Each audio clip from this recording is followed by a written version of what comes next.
ልዑል ራስ መንገሻ ስዩም የአፄ ዮሐንስ አራተኛ የልጅ ልጅ ሆነው ጣሊያን ኢትዮጵያን ከወረረበት ጊዜ ጀምሮ ቀዳማዊ ኃይለ ሥላሴ ከስልጣን እስከተወገዱበት ጊዜ ድረስ ሀገራቸውን በተለያዩ ኃላፊነቶች አገልግለዋል። ሐዋሳ ከተማን ከመመስረት ጀምሮ የባህር ዳርና የመቀለ ከተማ ማስተር ፕላኖችን በማዘጋጀት ከተሞቹ አሁን ላሉበት ደረጃ እንዲደርሱ የበኩላቸውን አስተዋጽኦም አበርክተዋል። አሁን በደቡብ ክልል ካሉ የቀድሞ የአውራጃና ጠቅላይ ግዛት አስተዳደር ጀምሮ የሰሩና የሀገር ገዥ ሚኒስትር ሆነውም ሀገራቸውን አገልግለዋል። የኢትዮጵያ አየር መንገድ ለመጀመሪያ ጊዜ ዘመናዊ አውሮፕላኖችን እንዲያስገባና እነዚህ አውሮፕላኖች በኢትዮጵያውያን ባለሙያዎች እንዲበሩ ያስቻሉ እንደሆኑም የታሪክ ማህደራቸው ያስረዳል። እኚህ ሰው ታዲያ በቀዳማዊ ኃይለ ሥላሴ ወቅት በ1953 ዓ.ም በንጉሱ ተሹመው የትግራይ ጠቅላይ ግዛትንም አስተዳድረዋል። በወቅቱ እሳቸው ትግራይን ሲያስተዳድሩ የወልቃይትና የራያ አካባቢዎች ከትግራይ ተወስደው በጌምድርና በወሎ ስር እንዲተዳድሩ ተደርገው እንደነበር በተለይም ከድምፅ ወያነ ቴሌቪዥን ጋር ባደረጉት ቆይታ ተናግረዋል። ይሄ 1953 ዓመተ ምህረት ነው ለዛ የገባሁትና እስከ 1965 ዓመተ ምህረት ድረስ እዛ የነበርኩት 15 ዓመት በዛን ጊዜ ክልሉ የነበረው በአገር ግዛት ሚኒስቴር ትዕዛዝ ከኔ በፊት በነበረው ግን በሉልጌታ አስተዳደር እኔም የማውቀው አልዋሃ ምላሽ ከወሎ ጠቅላይ ግዛት የትግራይ ነበረ። በጌምድር በኩል ያለው አዋሳኝ ደግሞ ወልቃይትን እና ጠገዴ በትግራይ አስተዳደር ሆነው የነበሩ ናቸው።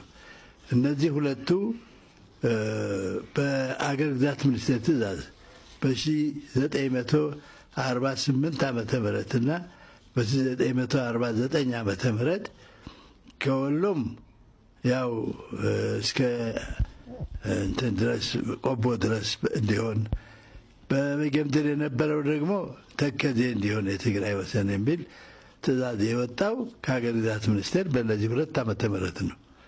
ከዛ በፊት የነበረው ግን በትግራይ መተዳደሩን በደንብ የሚያውቀው ሁሉም የሚያውቀው ነገር ነው። ታሪክ ያለው ነገር ነው። ልዑል ራስ መንገሻ ስዩም እንዳሉት ሚኒስቴር መስሪያ ቤቱ ትዕዛዙን ሲያስተላልፍ ሁሉም ተቀብሎ ማስፈጸም እንጂ ለምን ተብሎ አልተጠየቀም ብለዋል። ያኔ በሚኒስቴር መስሪያ ቤቱ የተሰጠው ምክንያት ለአስተዳደር አመቺነት የሚል ነበር። የለም እኔ ከተመለስኩ በኋላ ስለዚህ ጉዳይ ምንም የተወሰነ መንግስት ስለሆነ የሚወስነው የክልሉ በመንግስት ትዕዛዝ የሆነ እንጂ በአስተዳደሩ በነበረው የድሮውን እንትን አይደለም፣ ታሪኩ ተከትሎ አይደለም።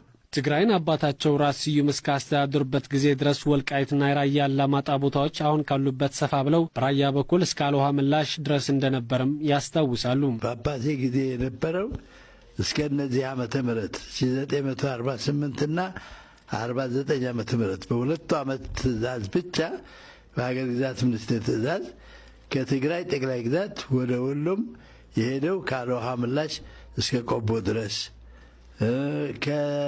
ከጌምድር ደግሞ ወልቃይት ጠገዴ ተከዜ ድረስ እንዲሆን ተብሎ የታዘዘው በሀገር ግዛት ሚኒስቴር ነው። ከዛ በፊት ታሪኩ በሙሉ በትግራይ ይተዳደር እንደነበረ ነው እኔ የማውቀው።